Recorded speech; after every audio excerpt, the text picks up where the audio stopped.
हाँ, खड़े हो सोम, जल्दी खड़े हो, बताओ। प्रकाश को सर्वमकाल किसने कहा? प्रकाश को सर्वमकाल किसने कहा? कण। प्रकाश को सर्वमकाल किसने कहा? कण।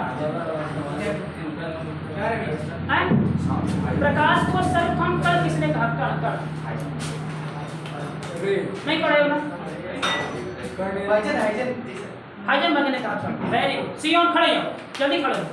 प्रकाश को सर्वम तरंग किसने कहा? तरंग। न्यूटन ने तरंग कहा प्रकाश को। Very good. प्रकाश खड़े हो। तरंग। तरंग। एक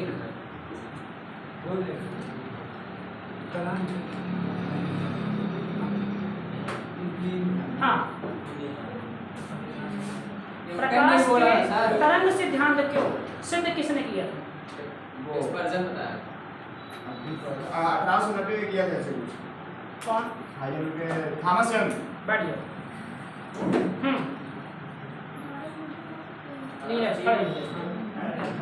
आए थे ना प्रकाश वाले? प्रकाश वाले नहीं थे? आप थे प्रकाश वाले में ना? बताइए ध्वनि क्या है? अरे ध्वनि कह रहा हूँ। वेव क्या है? तरंग क्या है? तरंग। बहुत देर से मारना छोड़ दिया। तरंग क्या है? तरंग नहीं पढ़े हैं ना? तरंग क्या है? तरंग। सियोन तरंग। तरंग कितने प्रकार की? कौन कौन सी? कौन कौन सी?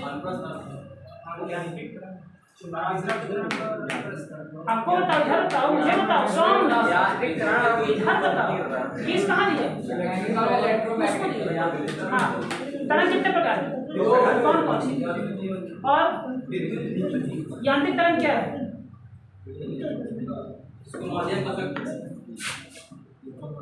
सुनना आती कोई नहीं आया था, वीडियो है, देख लिया करना। कोई नहीं आया था मुझसे मतलब नहीं है, सोचना शुरू कर दूंगा लाइन से। सर वो प्रकाश की वीडियो डालेंगे ना? हाँ देखो, पढ़ाया था मैं वेव, किसको बोलते हैं? तरंग। कितने प्रकार की? 2 प्रकार की। कौन सी तरंग? पहला यांत्रिक तरंग, और कौन सा पढ़ाया था? विद्युत चुम्बकीय तरंग। 6 क्लास में नहीं खोज दो।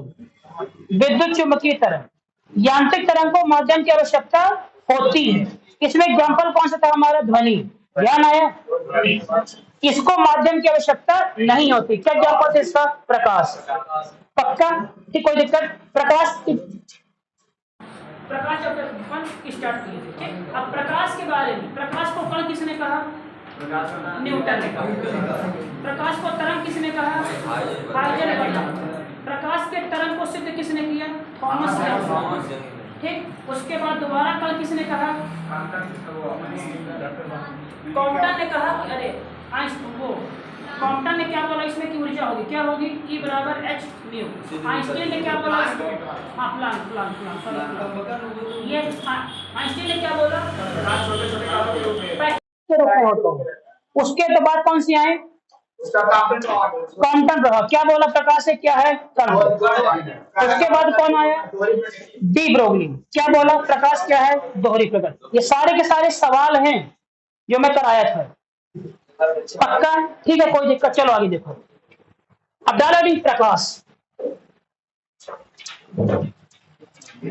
डालो हेडिंग प्रकाश।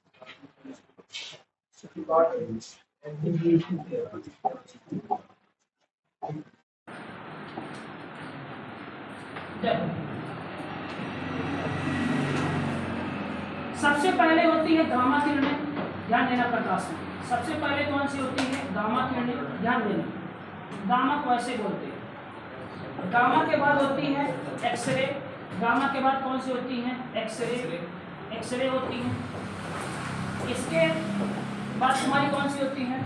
Ultra violet. कौन सी होती है? Ultraviolet. ठीक, पक्का? इसको बोलते हैं हिंदी में पराबैंगनी। छोटे में लिखना, छोटे लिखना, पराबैंगनी। इसको एक्सरे। उसके बाद होता है विजुअल रेडिएशन, VR होता है, VR। इसको बोलते हैं दृश्य प्रकाश। इसको क्या बोलते हैं? दृश्य प्रकाश। इसके बाद क्या होता है बताओ? इसके बाद होता है अवरक्त। इसके बाद होता है माइक्रोवेव। इसके बाद क्या होता है? रेडिएटर। अब देखो ध्यान से सुनो, ध्यान देना इधर। सबसे ज्यादा ऊर्जा किसकी होती है? गामा किरणों की। उसके बाद किसकी होती है? एक्स किरणों की। उसके बाद किसकी होती है? परावैंगनी की। उसके बाद किसकी होती है? रश्मि प्रकाश की। उसके बाद किसकी होती है? अवरक्त की। उसके बाद किसकी होती है? माइक्रोवेव की। उसके बाद किसकी होती है? रेडियो की। ये बताओ, देखो यहां से मैं लिख रहा हूं ऊर्जा, ऊर्जा का क्रम। ऊर्जा का क्रम किधर से ज्यादा हो रहा है? इधर से इधर तक क्या हो रहा है? ऊर्जा ज्यादा। ये ऊर्जा क्या हो रही है? ज्यादा बढ़ रही है। ठीक, ऊर्जा ज्यादा। और यहाँ पे मैं लिख दे रहा हूँ दूरी, डिस्टेंस, दूरी, दूरी, दूरी इधर क्या हो रही है? ज्यादा। इधर दूरी क्या हो रही है? ज्यादा। इधर आपकी दूरी ज्यादा हो रही है, ये, और आपका इधर क्या हो रहा है? क्या ज्यादा हो रहा है? ऊर्जा। चलो ध्यान से बातें समझना। चलो ये सारी की सारी किरण, सीधा सवाल आता है सबसे ज्यादा ऊर्जा कहाँ होगी? गामा किरण। और जिसकी ऊर्जा ज्यादा उसकी दूरी कम, और जिसकी दूरी ज्यादा उसकी ऊर्जा कम। इसीलिए रेडियो तरंगों का हम इस्तेमाल करते हैं फोन के बातचीत करने में। याद करो, फोन की बातचीत करने में कभी कोई दिक्कत है? मतलब हम बात करें वो तो हमारा कॉल खराब हो जाएगी। अब शब्द क्या है? इंफ्रारेड, इसको बोलते हैं इंफ्रारेड। इंफ्रारेड, IR बोलते हैं, IR, इंफ्रारेड। अब देखो ध्यान से सुनो, जैसे मान लो कि हम यहाँ पे खड़े हैं, यहाँ से हम फोन कहाँ लगा सकते हैं? दिल्ली। कितना दूर है? डिस्टेंस ज्यादा तो ऊर्जा कम, पक्का। और जिसकी ऊर्जा ज्यादा उसकी दूरी कम, पक्का। कोई दिक्कत नहीं होता है? चाइना हथियार बना चुका है। हाँ, गामा किरणों का इस्तेमाल इसीलिए हम कहाँ करते हैं? रॉकेट के लॉन्चिंग में। रॉकेट के लॉन्चिंग किसके इस्तेमाल करते हैं अपन? गामा किरणों। अब देखो गामा किरणों की खोज किसने की? गामा किरणों की खोज की किसने? Paul Willard. किसने खोज की? Paul Willard. पॉल विलार्ड ने किसकी खोज की? गामा किरणों की। एक्सरे किरणें खोज किसने की? William Röntgen. किसने खोज की? William Röntgen. किसने खोज की? एक्सरे किरण। इसी खोज किसने की? इसकी खोज की थी रिटर। नहीं, किसी को बताओ, इसे खोज की थी रिटर। इसको लाइमन सीरीज भी कहते हैं, इसको लाइमन श्रेणी में दिखाते हैं, लाइमन श्रेणी, लाइमन श्रेणी में व्यक्त करते हैं। ठीक, इसी खोज किसने की? किसी पर बताओ। इसी खोज की थी न्यूटन। इसी खोज विलियम हर्शेल। इसी खोज की थी विलियम हर्शेल। याद करना, ध्यान रखना, विलियम हर्शेल ने यूरेनियम ग्रह की भी, अरे एक तो ग्रह हो तो उसका नाम होगा, चलो डाल विलियम।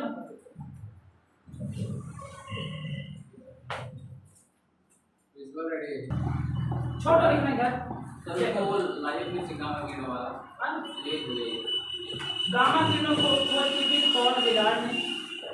Paul Willard.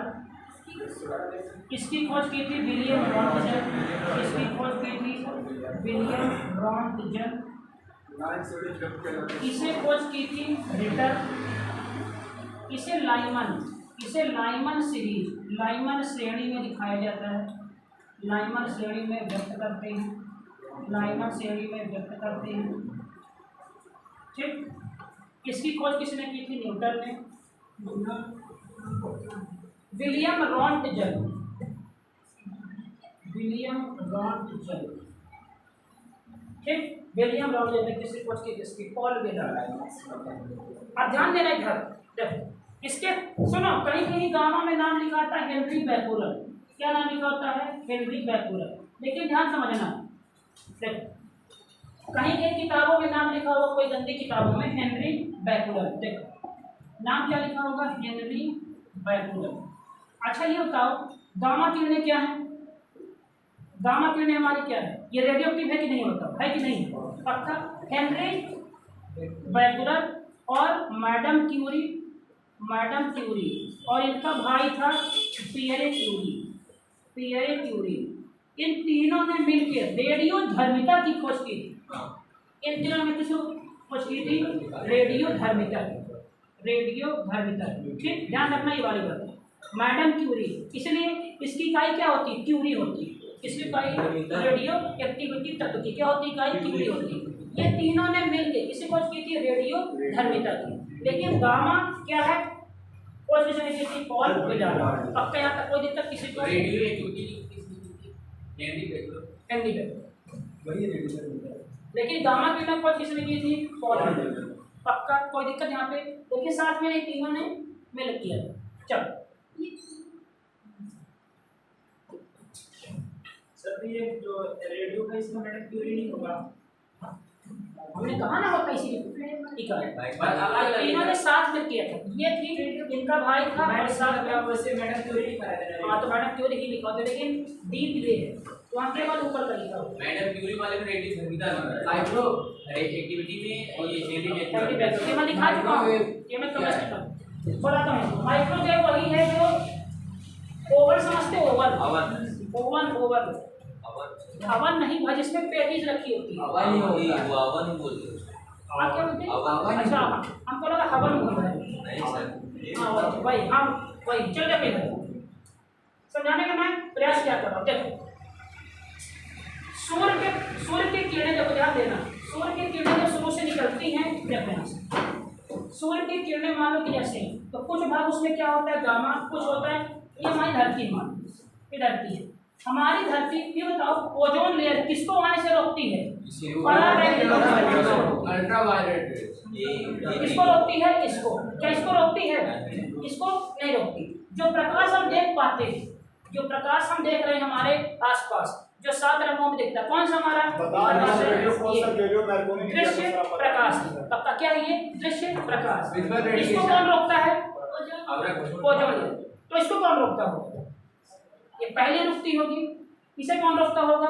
शुरुआती में ही रुकती होगी। ये ऐसी तरंग है, ये ऐसी तरंग है जो कि हमारी धरती के पास तक आती है। इसको देखो, समझे? तो बात को देखो, जैसे मान लो, बात ध्यान समझना, जैसे मान लो कि ये सन है, मान लो कि ये सन है, ठीक, ये हमारी धरती, अर्थ है हमारी, ठीक, अर्थ। यहाँ से जब इसकी लाइट चली तो कुछ पार्ट में इसका क्या होगा? हमारा गामा किरणें होगा। याद करो गामा किरणों की दूरी बहुत कम, ऊर्जा बहुत ज़्यादा, ये गामा। उसके बाद कौन आया? एक्सरे आया, वही रुक गई। उसके बाद कौन आया? यहाँ तक कौन आया? अल्ट्रावायलेट। इसको कौन रोक लिया? ओजोन परत रोक लिया। इसके बाद कौन एंट्री किया अंदर? दृश्य प्रकाश एंट्री। पक्का ना? इसी को न्यूटन ने किस रंगों में डिवाइड किया था? 7 रंगों में। इसी को किया था न्यूटन ने। पक्का इसी को समझ पाए? एक बार चलो, इसकी सीमा लिखो, इसकी रेंज होती है, बिल्कुल इसकी सीमा 380 नैनोमीटर से 380 नैनोमीटर से लगभग 720 नैनोमीटर। इसकी क्या होती है? क्षमता। चलो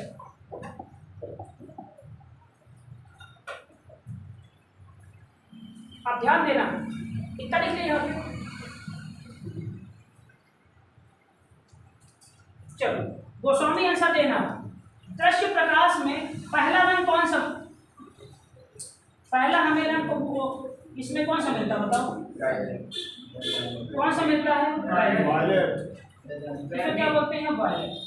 अंतिम में कौन सा मिलता है? इसे क्या बोलते हैं? रेड।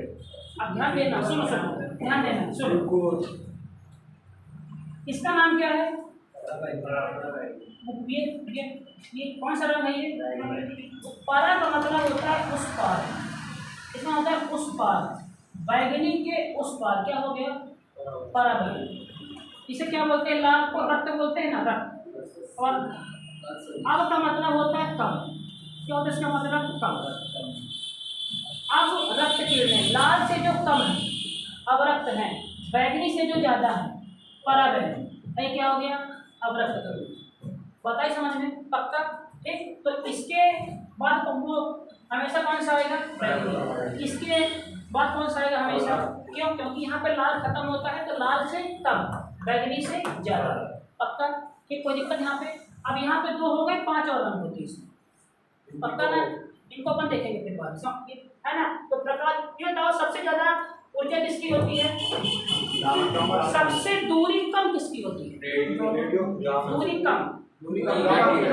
सबसे ज्यादा दूरी? सबसे कम ऊर्जा? पक्का? ठीक है ना? चलो उतारिए सब इसको। अब डालो प्रकाश के गुणधर्म। अब ये अपना टॉपिक प्रकाश के गुणधर्म। क्या क्या अपने को चैप्टर में करना है? पहला लिखो प्रकाश का परावर्तन। प्रकाश का परावर्तन करेंगे।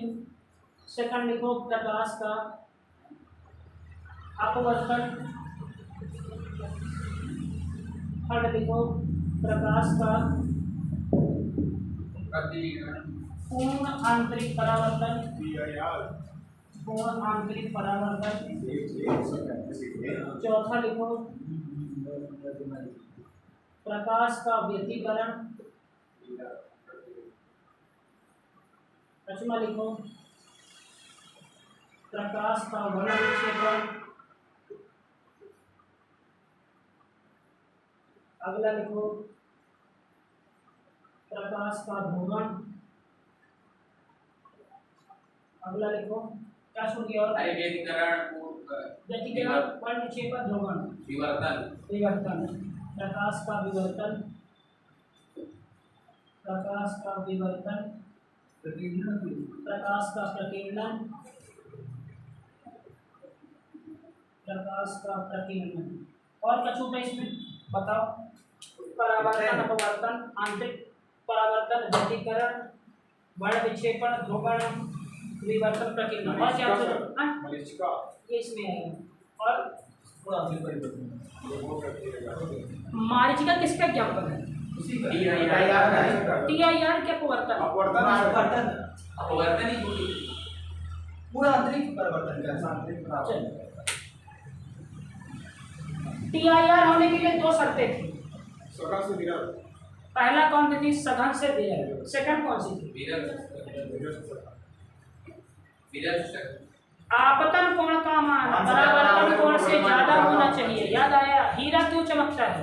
किसी की इतनी हिम्मत नहीं कि प्रकाश को कैद कर ले। हीरा कुछ ही समय के लिए, लेकिन प्रकाश को क्या कर लिया? हीरा कैद कर लिया। चलो सब देखेंगे। पहला हेडिंग प्रकाश का परावर्तन। देखो इतने टॉपिक करने के बाद क्या हमारा खत्म होगा? प्रकाश खत्म होते टॉपिक करने का। ठीक है, डालो प्रकाश का परावर्तन। यहाँ से क्वेश्चन फिक्स है आना। फिक्स। हाँ, प्रकाश का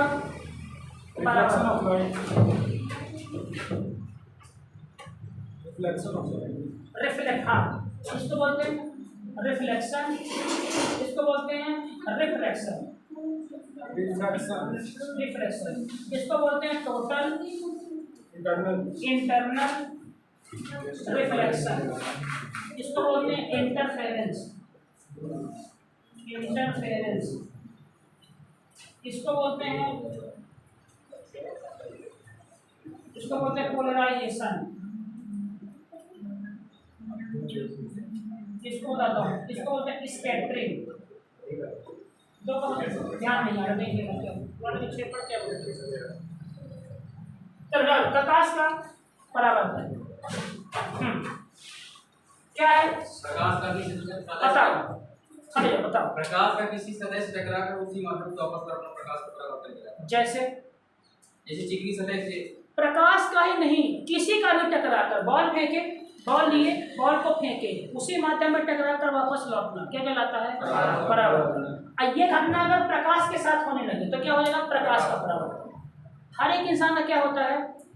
पक्का? चलो हाँ, आकाश बताओ क्या है?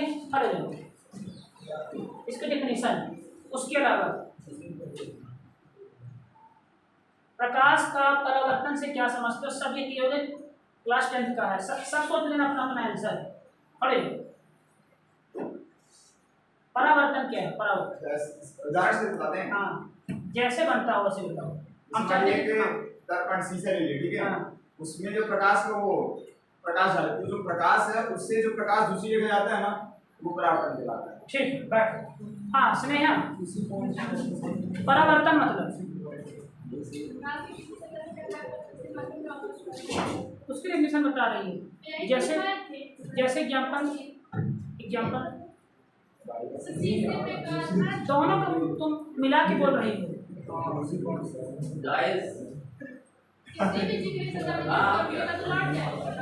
लड़ जाता है, कहाँ लड़ जाता है? सॉन्ग बैठ जाता नहीं बनता। आदित्य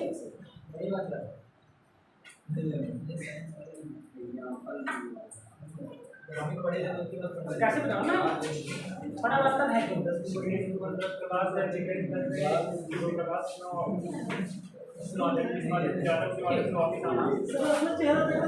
ठीक, वेरी गुड। हाँ मृदुल, एक माध्यम से दूसरे माध्यम में जाकर पुनः उसी माध्यम में वापस लौटना। दूसरे माध्यम में प्रकाश नहीं जाता। हाँ आगे वापस लौटाना परावर्तन डेफिनेशन है।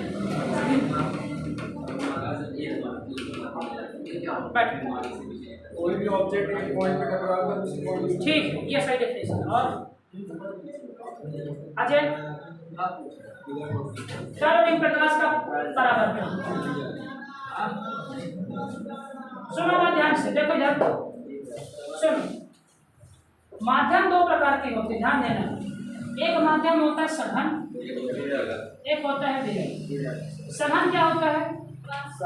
इसको बोलते हैं रेडर, इसको बोलते हैं रेडर, इसको बोलते हैं डेंसर। सघन क्या होता है? जिसके अणु पास पास होती है। इधर क्या होता है? जिसके अणु दूर दूर है। ये बताओ, जैसे मान लो मैं हवा लिया और पानी लिया, मैंने दो लिया, हवा और पानी। बताइए दोनों में सघन कौन है? आदित्य चुप रहो। आदित्य, सघन कौन है दोनों में? एक मैंने लिया हवा, एक लिया मैंने पानी। सघन का मतलब होता है कि जिसके अणु पास पास है, इसका मतलब है कि जिसके अणु दूर दूर है। बताइए दोनों में सघन और विरल कौन है? पानी के पास पास है। पानी के पास पास है, तो पानी क्या हो गया? सघन। पानी क्या हो गया? सघन। हवा क्या हो गया?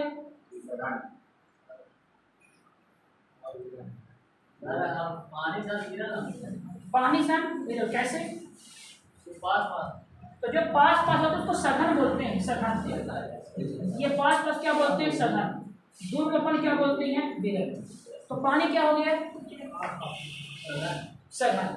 हवा क्या होगी हमारी? विरल। हवा के अणु क्या होते हैं? देखो सिंपल से बस समझना, जिसमें हाथ फेरना आसान होता है वो हमारा क्या होगा? विरल। और जिसमें हाथ फेरना कठिन होता है क्या होगा हमारा? वो सघन। पक्का? और मान लो कि मैंने एग्जाम्पल लिया पानी और कांच। पानी और कांच, बताओ पानी क्या है? पानी में हाथ फेरना आसान है कि कांच में? पानी हो गया, पानी। कांच हो गया, तो सघन। पानी क्या हो गया यहाँ पे? विरल। और कांच हमारा क्या हो गया? सघन। देखो जो पानी यहाँ पे सघन था वही पानी यहाँ क्या हो गया? विरल। आई बस हमने पक्का। तो विरल सघन के एग्जाम्पल हम कैसे देते हैं? दोनों लोग की तुलना करते हैं। हाँ, अगर जिसके अणु पास पास है तो क्या होंगे? डेंसर होंगे, सघन होंगे। और जिसके दूर दूर है क्या होंगे? वो विरल होंगे। पक्का इसमें? ठीक है, चलो अब सुनना हमारी बात ध्यान से। प्रकाश का एक ही माध्यम में टकरा है, देखो डिफिनेशन इसकी। प्रकाश का एक ही माध्यम में टकरा कर वापस लौटना,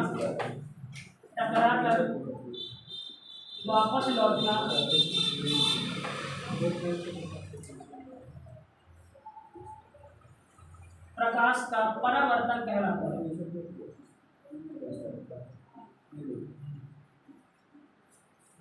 जैसे 100 में ना बात करो यार।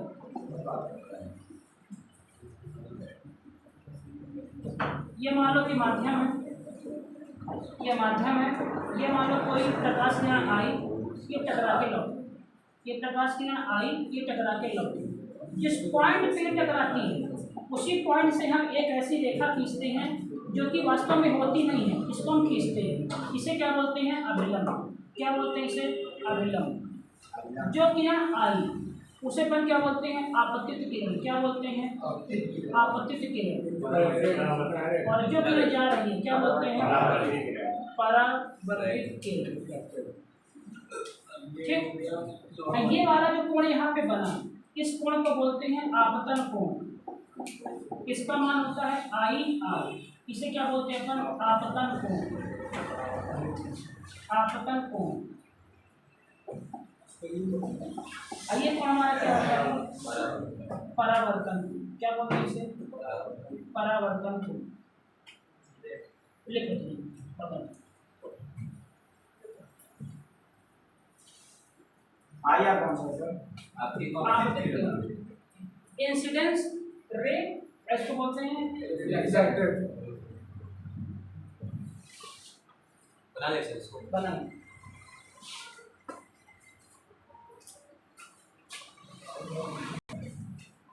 यहाँ देखो पहला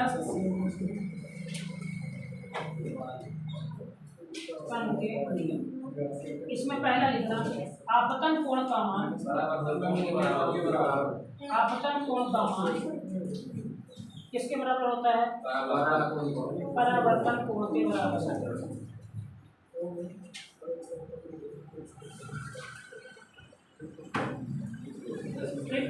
सेकंड लिखो आपतन कोण। कौन बात कर रहा है? नहीं बात कर रहे, कुछ पूछ रहा है। उठो शाम को वहाँ से उठो। इधर आओ। सामने इधर आ।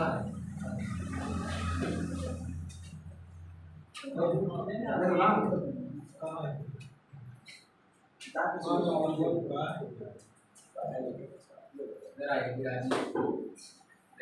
सेम पॉइंट पे।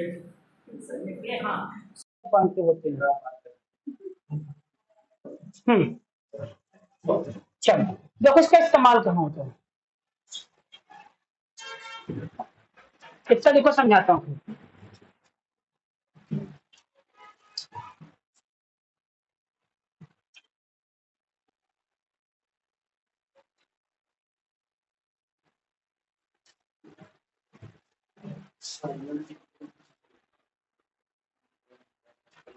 इससे कुछ बेसिक 4-5 सवाल हैं बेसिक।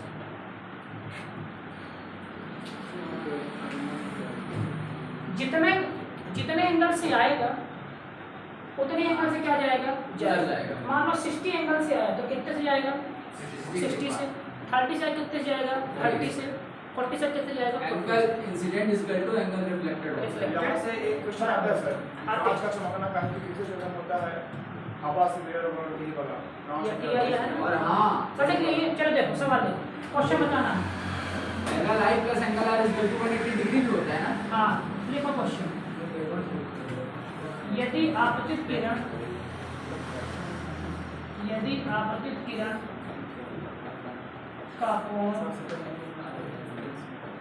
दर्पण से 40 डिग्री है तो परावर्तित किरण का मान क्या होगा?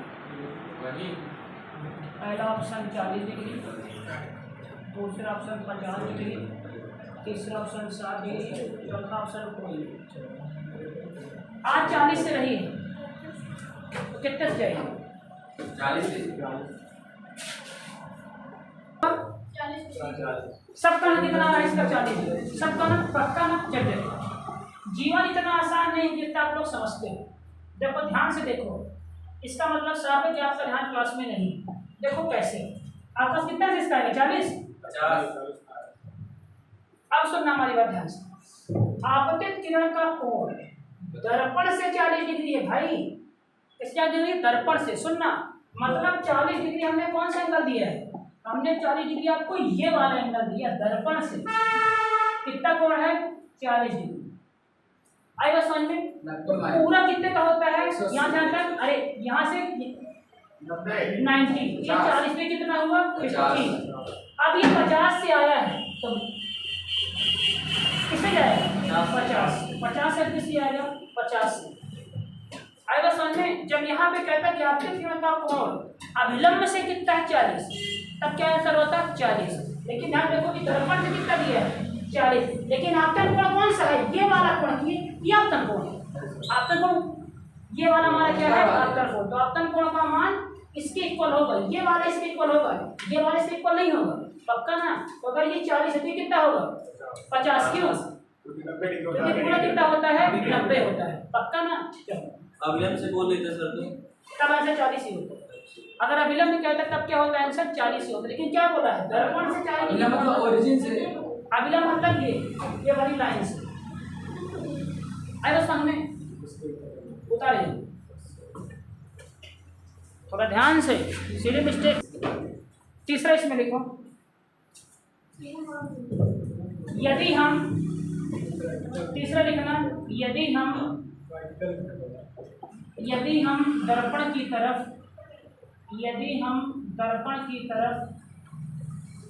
भी चाल से आते हैं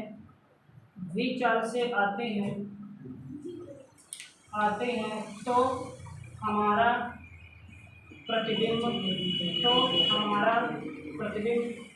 टू भी चाल से आता है। जैसे मान लो बेटा ये दर्पण है, अगर मान लो कोई शीशे की तरफ आज जाके ट्राई करना घर में, जैसे मान लो कि ये शीशे की तरफ आप खड़े हो, अगर आप इसके तरफ नापे तो भी चाल से भागे शीशे की तरफ, तो शीशे के अंदर वाला दर्पण कहीं मस्तिष्क जाए तो भी चाल से कहाँ आएगा आगे। इसका मतलब क्या है, अगर आप भाग रहे हैं 5 की चाल से तो इमेज कितने से आएगा 10 की चाल से। अगर आप भाग रहे हैं 10 की चाल से ये कितने से आएगा 20 की चाल से। बता दो इंपॉर्टेंट है ये सब। अरे कैसे आता है इसको छोड़, कैमरे में भी होता है ये कैसे आता है उससे भी सिद्ध होगा 4 बराबर दूरी बटे समय से। कैसे आता है क्या भाई इतना याद कर लो, डायग्राम ड्रॉ कर लो, डायग्राम बना लो जल्दी से ब्लॉक से। हम चाहते हैं अगर हम शीशे में पूरा दिखें तो शीशा कितनी हाइट का होना चाहिए, किसका आधा लेंथ का।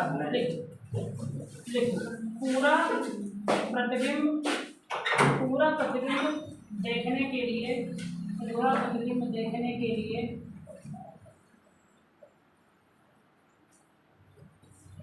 दर्पण की आकृति है, दर्पण का आकार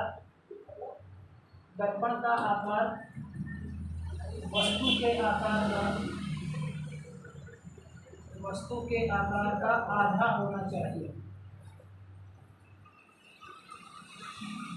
अगर चाहते हो कि हमारा पूरा चेहरा शीशे में दिखे तो मान लो कि आदमी है,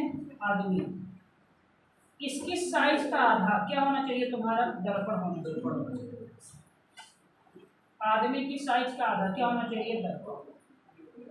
ये अगर मान लो कि आदमी 10 फीट का 5 फीट, तो दर्पण कितना लोगे भाई, दर्पण कितना लोगे 5 फीट। ये सवाल आता है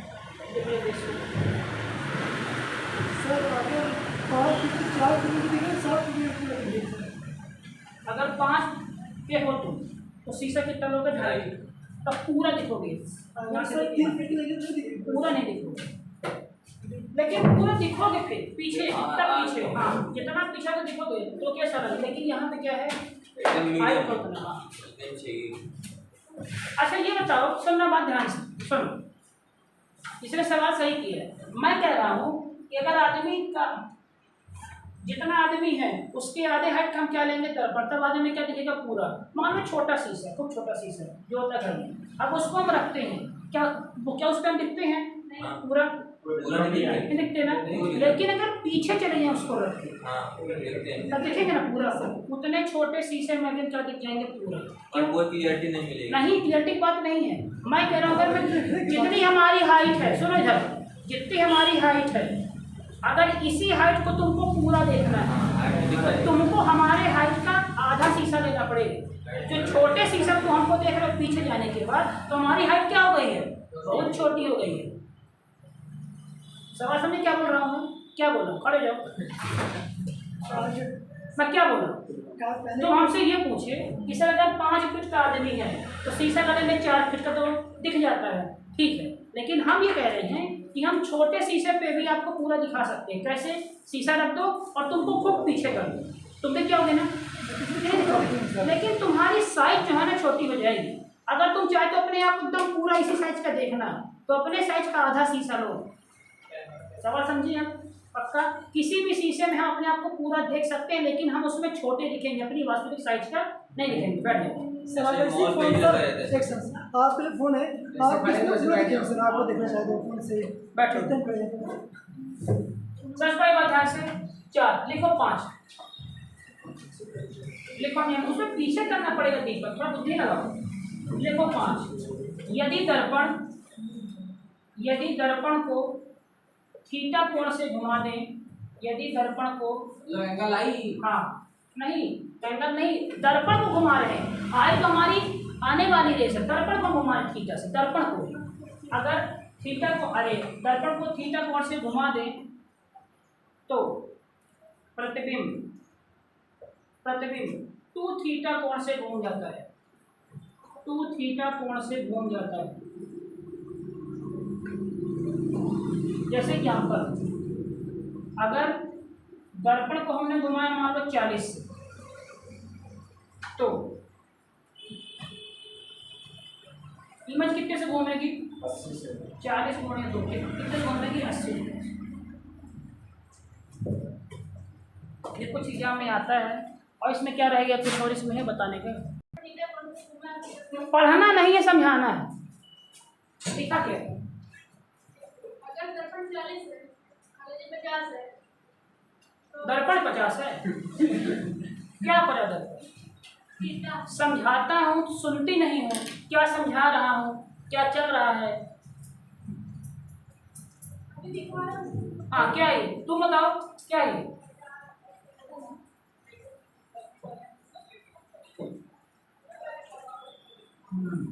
पढ़िए। जैसे मान लो कि दर्पण, ध्यान देना, ये दर्पण है, इस पे किरण आई और किरण चली गई, किस एंगल से आई उसकी हम बात नहीं कर रहे हैं। ये दर्पण भी कितने पे है? 180 पे है, सीधा एकदम। अगर इसको 40 घुमा दें, आया समझ में, तो जो किरण जा रही है अगर 40 से वो आ रही है, कितने सब जाएगी? वो 80 से जाएगी। दर्पण को घुमाने की बात कर रहा हूँ, रेस की बात नहीं कर रहा हूँ। ये मान लो शीशा ही है, इस पे किरण आई निकल गई, आई निकल गई, इमेज है। हाँ, तो इसको अगर हम घुमाएंगे इसको, तो जो हमारा क्या नाम से इमेज है कितने से हमारा घूम जाएगा? 2 थीटा से। अगर दर्पण हम 20 से घुमाएं तो इमेज 40 से घूम जाएगा, 10 से घुमाएं तो कितने घूम? जैसे सर बॉल मारते हैं तो किनारे बैट में लगते हो कम जाते हैं, बीच में लगते हो ज़्यादा। यही हाँ, ठीक है सर। अब देखो इसका इस्तेमाल कहाँ होता है, देखो समझो इसका इस्तेमाल, चलो ये देखो, चलो देखो इसका इस्तेमाल कहाँ होता है। देखो जैसे मान लो कि ये पानी है, वो ध्यान देना भी, ये मान लो कि पानी है, ये पानी है ना, ये मान लो कि पानी, ध्यान देना।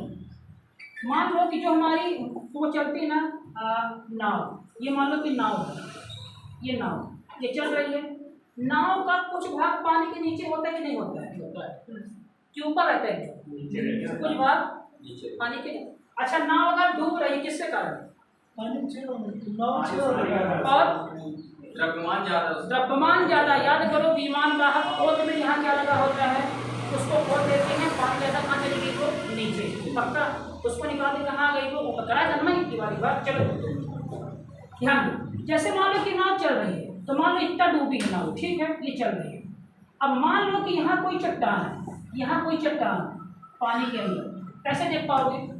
है ना? तो इसको देखने के लिए हम समतल दर्पण का इस्तेमाल करते हैं। कैसे देखो समझना, जैसे मान लो कि ये मान लो, ये देखो इस टाइप का मान लो है, यहाँ मान लो कोई कंकड़, मान लो चट्टान है, ठीक है ना, यहाँ मान लो चट्टान है, ये मान लो कि तुम्हारा पानी है, ये तुम्हारा पानी है, ठीक। और यहाँ मान लो कि तुम्हारी नाव, ये तुम्हारी नाव, ठीक। अब नाव से हम ये कैसे देखते हैं हम, तो देखो यहाँ पे लगा होता है कांच, देखो ध्यान देना कैसे इसका इस्तेमाल करना होता है, ध्यान देना। यहाँ पे हम लगा देते हैं एक कांच, हम लगाते हैं यहाँ पे, ध्यान देना, एक कांच, समतल दर्पण, ये समतल दर्पण, ये लगा दिए, लगाए कांच यहाँ पे, एक कांच हम यहाँ पे भी लगा देंगे, ये भी क्या हमारा समतल दर्पण, ठीक पक्का।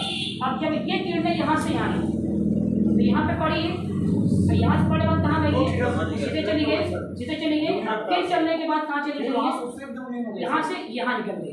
तो हमें मालूम चला कि यहाँ पे क्या है, क्या यहाँ पे इसका इस्तेमाल कहाँ करते हैं, पनडुब्बियों में। क्या इस्तेमाल करते हैं इसका, पनडुब्बी। इसके बारे में कल मैं समझाऊंगा। ये इस्तेमाल किसका है, समतल दर्पण का।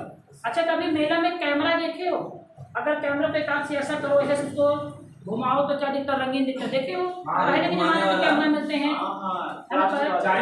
वो भी किसके यहाँ पे कैसे, हाँ इसका यहाँ पर कैसे तरफन देखिए, हाँ ये बातें समझ पाए पक्का। यहाँ क्या लगा दिए, किरण आई टकराई, कहाँ चली गई, यहाँ, यहाँ कहाँ चली गई, यहाँ। इसे क्या बोलते हैं, विमान वाहक और की रक्षा करने के लिए इसका इस्तेमाल हम करते हैं।